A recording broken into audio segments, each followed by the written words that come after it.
राजस्थान के निर्दलीय विधायक रविंद्र सिंह भाटी ने निर्दलीय चुनाव लड़ने का ऐलान कर दिया है।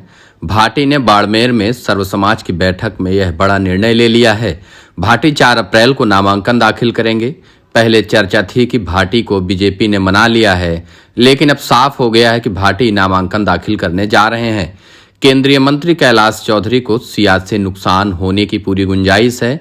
उल्लेखनीय है कि पहले यह चर्चा थी कि वह बीजेपी प्रत्याशी कैलाश चौधरी को समर्थन दे देंगे। इस संबंध में सीएम भजनलाल के साथ भी उनकी बैठक हुई थी, लेकिन भाटी ने पूरी तरह से पत्ते नहीं खोले थे। अब सर्व समाज की बैठक में साफ तौर पर उन्होंने चुनाव लड़ने का ऐलान कर दिया। रविंद्र सिंह भाटी लोकसभा चुनाव 2024 में उतरने के अहम फैसले को लेकर सर्व समाज की बैठक बुलाई थी। इसी बैठक के बाद भाटी ने चुनाव लड़ने का ऐलान किया है। रविंद्र भाटी ने चुनाव लड़ने की घोषणा के साथ ही अपने सभी समर्थकों के बीच कहा कि वह चुनाव लड़ेंगे। रविंद्र भाटी के चुनाव लड़ने को लेकर उनके समर्थक भी काफी उत्सुक थे। लगातार भाटी के समर्थन में लोकसभा चुनाव में उतरने की मांग की जा रही थी। रविंद्र भाटी के समर्थन में काफी सोशल मीडिया भी ट्रेंड कर रहा था, जिसके बाद अब भाटी ने चुनाव लड़ने का फैसला सुना दिया है। भाटी पहले बीजेपी से समझौता करना चाहते थे।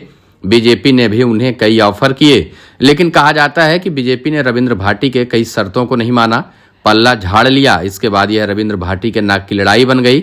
हालांकि चुनाव लड़ने का फैसला उन्होंने अकेले नहीं किया, बल्कि उन्होंने अपने समर्थकों और कार्यकर्ताओं के बीच जाकर इस बात का फैसला किया। साथ ही नामांकन कराने की तारीख का भी ऐलान किया है। सियासी जानकारों का कहना है कि भाटी के निर्णय से बीजेपी की मुश्किलें बाड़मेर में बढ़ जाएंगी। इस बार जैसलमेर बाड़मेर की सीट काफी टफ मुकाबला है। कांग्रेस ने उम्मेदाराम बेनीवाल को टिकट देकर कैलाश चौधरी के लिए पहले ही मुश्किल खड़ी कर दी थी। कैलाश चौधरी को इस बार स्थानीय स्तर पर सत्ता विरोधी लहर का सामना भी करना पड़ रहा है। वहीं अब रविंद्र सिंह भाटी ने भी कैलाश चौधरी के लिए बड़ी मुसीबत का ऐलान कर दिया। उन्होंने खुलकर कह दिया है कि वह लोकसभा का चुनाव लड़ेंगे। अपने समर्थकों के बीच उन्होंने कहा, यह लड़ाई मेरी अकेले की नहीं है, सभी मेरे लोग मेरे साथ हैं।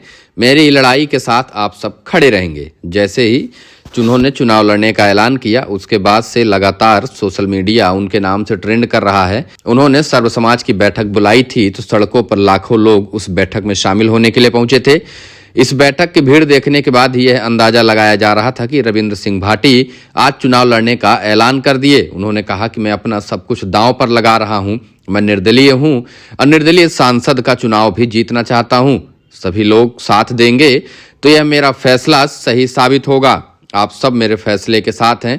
आप सबके कहने के बाद ही मैं चुनावी मैदान में उतरने जा रहा हूं। जब उन्होंने कहा कि क्या आप लोग मेरे साथ हैं, तो पूरी लाखों जनता ने एक साथ उनके बातों में हामी भरकर हाँ में हाँ मिलाया कि पूरी जनता उनके साथ है। बाड़मेर जैसलमेर का एक एक आदमी उनके साथ है।